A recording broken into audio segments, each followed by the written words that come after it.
Hello and welcome to Season 5, Episode 6 of Non-League to Legend. I'm Kev, and coming up on this slightly extended episode today, we've got about 6 weeks worth of games, plus some interesting developments in my career, and the start of the transfer window. So, lots to go through.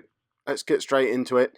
That's where we were in the last live com. We drew 0-0 at home to Blackpool. It was probably the most boring live com I've ever done. I think that episode actually came in at under 10 minutes. Apologies for that. I've decided if that ever happens again, I'll stick a second live com in because that's just too short. But good news off the back of that game, we managed to extend the loans of both Jack Stacey and Johnson Clark-Harris until the end of the season. And Johnson Clark-Harris we've not actually had to pay a loan fee for either. So we've got a better deal than we had before. We've got them both until the end of the season. We're paying almost nothing in wages for the two of them. So fantastic news. That's going to make a big difference to our promotion push. We celebrated by getting knocked out of the FA Cup by Aldershot.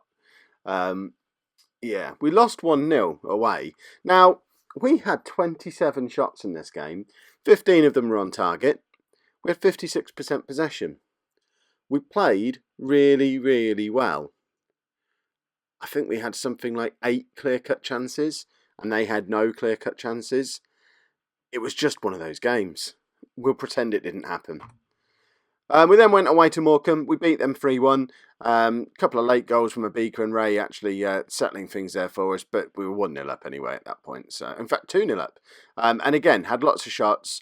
Quite a low percentage of them on target, which is becoming a bit of the common thing, which I'm trying to do something about in the tactic now, which I'll show you later on in the episode.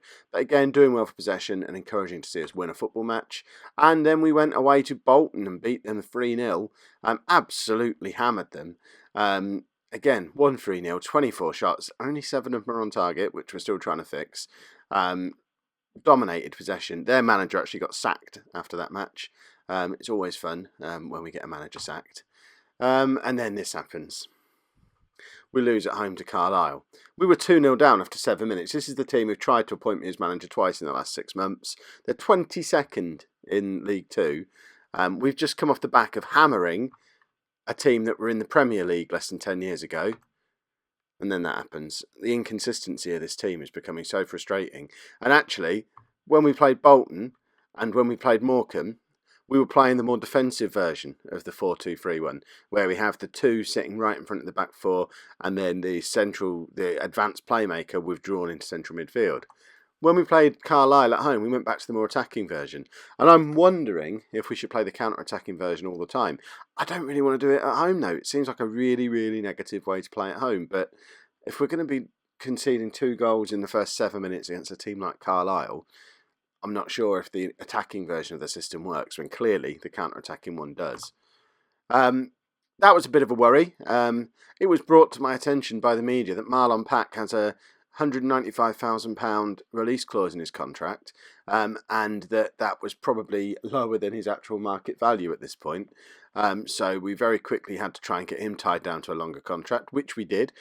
He's 28 years old and we've signed him on for 4 years at nearly £3,000 a week, which seems excessive, but most importantly, his minimum fee release clause has gone up to 500,000. So I'm pretty sure if we don't get promoted this season, he's going to be moving back up to a higher division. But at least if and when he does, we're going to bring in a decent amount of money for him now, because he's too good for League 2. And the way he's playing this season, everyone else is starting to realise it. But we've got him for 4 years potentially. So can't complain about that at all. This is the man. Look, this is a League 2 footballer. We paid £84,000 to sign him. We've had him 18 months already. I don't understand why he's still here. Even my assistant manager, leading player for most League 1 sides. We're a mid-table League 2 side. He's got no cons on his pros and cons on his coach reports. Really happy to have him tied down to a longer contract. Not so happy to go away to Hartlepool and lose 2-1. We started quite brightly. Jack Stacey, I think that was his 10th goal of the season to kick things off, but let them back into the game with 2 sloppy goals. Really annoying to lose a match when you have 17 shots on goal and 64% possession. We're just not getting the luck fall our way when it comes to goals at the moment, and it's sort of causing a bit of a poor run of form that we could do without. just to confirm some of the signings that we've had going out of the club as well that have been arranged over the last 6 or 8 weeks.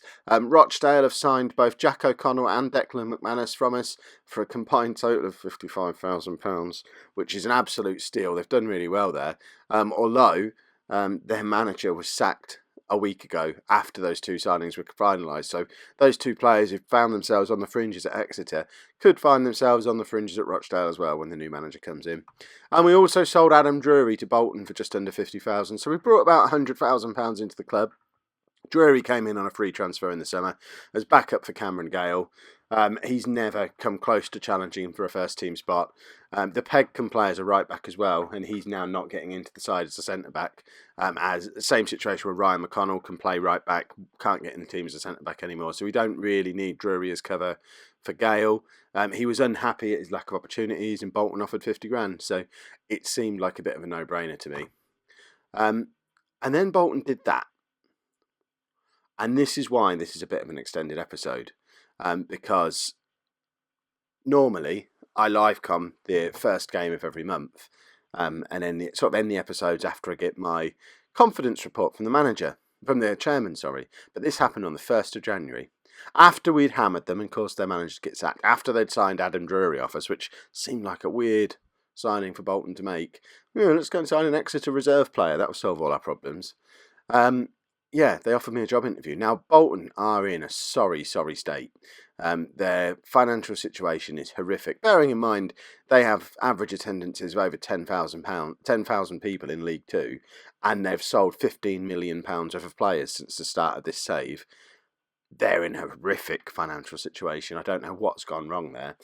I went to the interview, and it was all okay. It felt good. But their wage budget and transfer budget that they had in place is less than what I've got available at Exeter at the moment.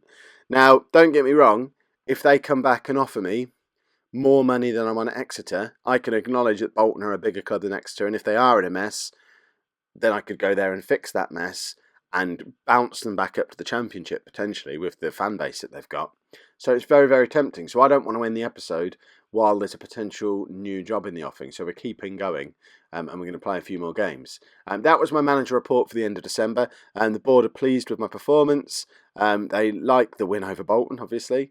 Not so impressed with the defeat against Carlisle. I agree wholeheartedly with you, board. That's exactly where I'm at. We celebrated me being offered an interview at Bolton by beating Oxford 3-0 at home. Lee Novak coming back into the side after a little bit of time out injured and getting 2 goals. Paul Taylor got the other one, and to be honest, those 2 are in competition for a starting spot because I don't see myself dropping Jack Stacey anytime soon. So it was good to see them both trying to sort of outdo each other for that spot on the left-hand side of our front 3. We used some of the money that I said we didn't have any transfer budget, so we've played the game a little bit here. We brought in £100,000 from selling those 3 players. The reason we were trying to sell them is because we needed a goalkeeper. I identified it when I first arrived at the club 18 months ago. We haven't been able to find one, and then this guy became available. Now, he's played every game for Bury in League One for like the last 3 years, but they were willing to sell him. Now, obviously, we didn't have a transfer budget, but we could spread it over 4 years, and then the £100,000 that we've just brought in would be just enough to cover this year's payments. So that's what we've done. We're going to let future Exeter worry about paying off the rest of this transfer fee. This is 3 days after I've been for an interview at Bolton and seen the mess there, and they probably did all this nonsense. But this is the guy we brought in to play in goal for us now. Connor Ripley, 26 years old, far, far better than Christy Pym. Top goalkeeper for this level. As I say, look at the level he's been playing at. He's playing every game of the season for Bury. He's done 3 seasons in League One. He was played for him in League Two before that. He's played over 150 league games at a level at or above where we're currently.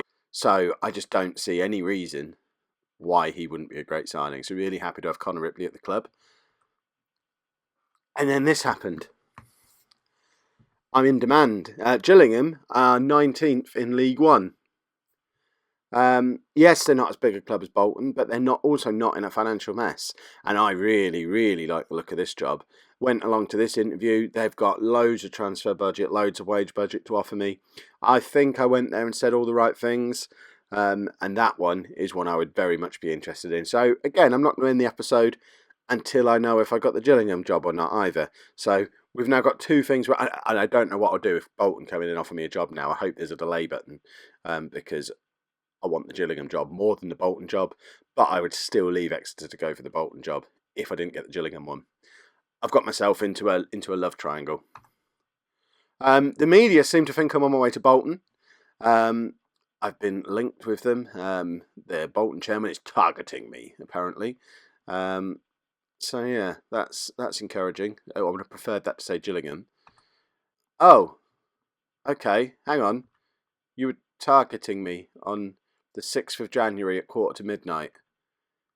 10th of January, 3 days later, you've given the job to some guy called Steve Brown, who I've never heard of, because I mentioned in the interview that the wage budget was a bit small. But you were that targeting thing, that was after the interview. Okay. Right, okay. Never mind. I want the Gillingham job anyway. I've sent James McKenna back to Stoke because Patrick Vieira, who has now taken over from Zinedine Zidane as Stoke manager, because apparently they only sign French legends as their managers, he was moaning about the fact he's only played 5 games for us this season. I couldn't really argue. The option was there to terminate his loan. We've just brought in 2 loan players until the end of the season who are much more useful for our club. So, yeah, bye-bye James McKenna. And I finished my Continental Pro licence. I didn't think that was supposed to finish until the end of the season, but that's awesome. I'm now as qualified as you can get, which means I can focus on actual coaching now, and I'm not going to be hamstrung by studying like I have for the first 5 years of this save. So I can actually start to make a difference to the player development on the coaching side of things as well, which will be rather splendid. And of course, having a Continental Pro licence opens up bigger and better jobs for me as well. That's me at the moment. As I've just hit the Continental Pro and there's all this job stuff going around. That's where we are at the moment. I've played 225 games, only won 92 of them. So my win percentage is down to 40%. I think it was 42 last time I looked at this screen. I'm better at fitness coaching than anything else, which if anyone's met me in real life, you'll understand that that's pretty true to fact. And I like the fact my player knowledge is pretty high as well. Obviously, I want to see those numbers developing a little bit over the next few years now. And I also notice on there that my Exeter contract is up for renewal at the end of this season. And bearing in mind I've been for 2 interviews, they've not offered me a contract extension yet. So I wonder how keen they are for me to stay. They don't seem to be battling particularly hard. There's other clubs interested, which is no bad thing. Exeter don't seem as interested.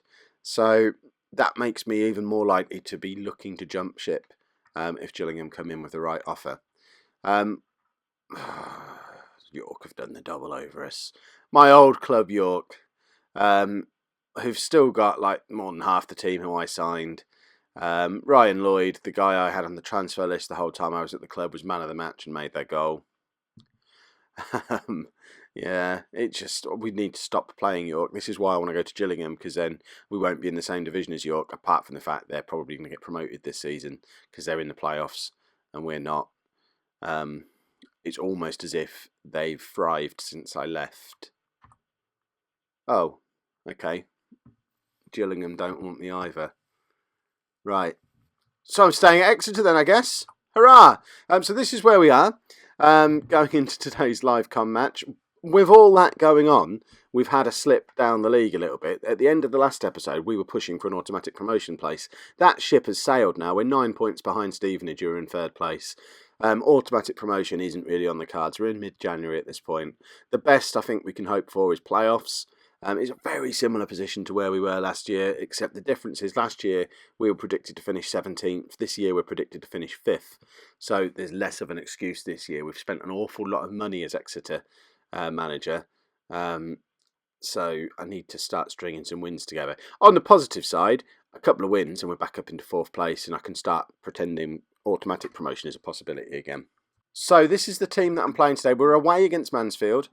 So I'm playing the counter-attacking version because we're away from home. That's pretty much the pattern I've fallen into. I play this in the away games and the more difficult home games, and then play the more attacking version when it looks like we should win anyway. Very settled back 4. I introduce them to you every episode. Cameron Gale, Remy Street, George Ray and Ben Tilney. But new goalkeeper, Connor Ripley. This is his second start for us, I think. Yeah, his second appearance. So you get to see him play.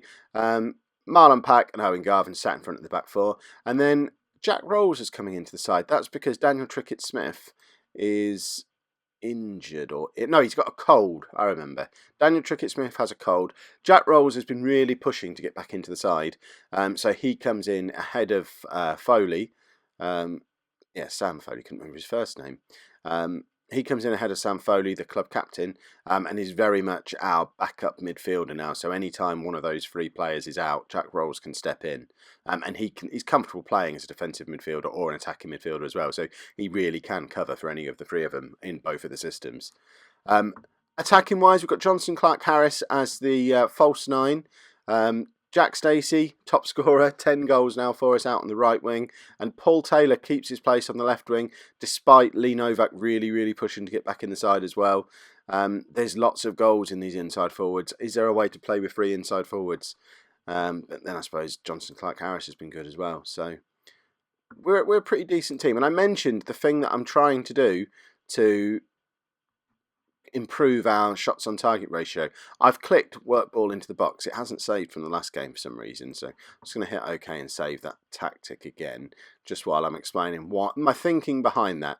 I've got so many tactics on here, it's just ridiculous. Let's just save that. So yeah, the reason for putting work ball into the box on there is because the fact that we're getting so many shots but so few on target suggests we're just hammering the ball from anywhere. We've got a few players with quite high flair, Taylor, Stacey, Trickett-Smith when he plays. They're the kind of players who, if given the creative freedom to do so, which they are given in this system, are just going to hammer the ball in whenever they can sort of see they're in the same half as the goal. So by having work ball into the box on, I'm hoping that's going to make it less likely that they do that, and make it more likely for them to try and look for a defence splitting pass or beat a player and put a cross in. That's the thinking anyway. I'm expecting my number of shots to reduce, but the percentage of them to be on target to go up, and also for us to create more clear-cut chances as we're not ending moves by wasting an early shot the way we are at the moment. It does rely on the forward players being good enough to not then waste it in a different way further on without having a shot at all, which I think they are. I struggle to think of... I genuinely don't think we can improve this squad now for League 2. We've got the goalkeeper we've been looking for a long time. I don't think there's a position we need to strengthen. So we should be romping this league at this point, and it is just the last couple of tweaks for the tactic that need to push us over the edge. Or, in a similar situation to with York, Exeter need me to leave and someone who knows what they're doing to come in and get them a double promotion, and they'll be in the Championship before me, probably. Nothing is happening in this game. We're struggling for possession, which is fine. We're playing the counter-attacking system. We expect that. Encouragingly, we've had 6 shots and 5 of them have been on target. So hopefully, I am starting to understand how team instructions and the match engine work, which is good. I've only been playing this game for 20 years. Because that's kind of what I was hoping for. Mansfield haven't had a shot yet, although that was a clear-cut chance in their very first shot. Connor Ripley does well to save. Why is Ripley's condition down to 62%? Have I missed a message come through? Is he carrying an injury? We need to have a look at that at half-time. I do not want a goalkeeper I've just spent £325,000 on to get an injury in his second game. That would be a little frustrating. He doesn't seem to have an injury. I don't get it. He's just tired from running around the goal too much, maybe. I need to keep an eye on that. That's a worry. Right. The first half I'm pretty happy with, actually. We had a clear-cut chance each, but we had 7 shots, 6 on target. We let them have possession, but in unthreatening areas, because they only had 1 shot in the whole half on nearly 60% possession. So that's pretty much how we set up to play in this counter-attacking system. We just need one of those 6 shots on target to end up in the back of the net. And it's just a case of playing the percentage game, I guess. If we have enough shots that are on target, so if we have enough good shots in good areas, we're going to score our fair share of goals, hopefully. That's the thinking. I'm a little bit worried we're down to just 40% possession now, and they're starting to have a couple more shots. They are just from long range, so hopefully we are just sort of letting them have the ball in dangerous areas and they're lumping it in from long range the way we usually do. That's my hope for what's happening. Probably should just stick it on extended highlights and I could confirm if that's happening. But, you know, I'm probably not going to do that. Seems like a lot of work. Right, Paul Taylor is not having a good game. Lee Novak is ready to come on and take his rightful place back in the side. Jack Stacey's also not having a great game, so let's bring on Jonathan Abika. We'll just swap Abika and Novak over, and we'll leave it there for now. I'm not a massive Jonathan Abika fan, although he has scored a couple of goals recently. I had such hopes for him at the start of the season, but he's really not sort of carried through on any of them, which is a shame. But then neither of my forward signings from the summer. Tom Young's at least I'm putting Abika on the bench still. Tom Young's, who I spent £250,000 on, is in the under-21 squad now. Not even got him in the first team squad anymore. Oh, Clark Harris just romps past his man there. I don't even understand what happened. Jack Rolls has got his first goal of the season to put us 1-0 up. Clark Harris seemed to just sort of glitch through time to beat his man here. The burst of pace was extraordinary. Let's have a look in 3D. I mean, yeah, he runs through him. As expected, he's done some kind of time glitch. Johnson Clark Harris is a superhero, but that's fine because it led directly to Jack Rolls putting us 1-0 up. Keep an eye on Clark Harris though, because yeah, that's a bit of a worry. If he's capable of that kind of thing, he could be a threat to my position at the club. Right, I want to close the game down even more at this point, but we're already counter-attacking. Oh dear. See that? There's no accounting for that, really. You have a perfectly executed game plan, and the game plan is basically just let them whack the ball from long range. Don't need to worry about that, especially because we've got our £325,000 goalkeeper, our League One goalkeeper. He's playing. Let's not worry about those long range shots. Hate this game sometimes.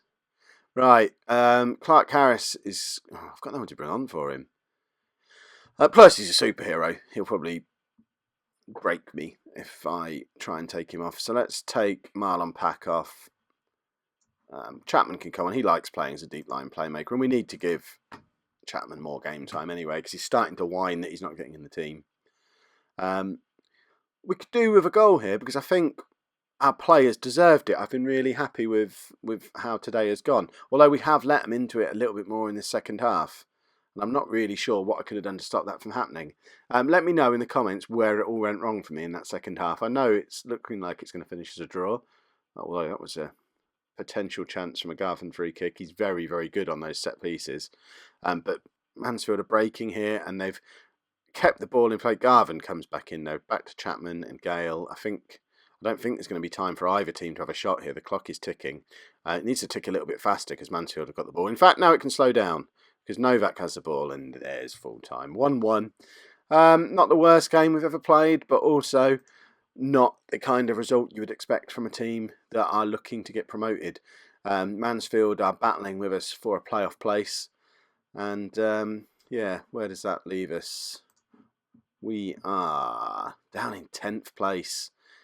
We're still only a point behind Blackpool in 7th though, so it's not a disaster. We're playing Stevenage next though, who could give us a bit of a hammering, which is a shame. If you've enjoyed that episode, make sure you pop a like on there for me and subscribe to the channel so you don't miss out on future episodes. Thanks very much for watching.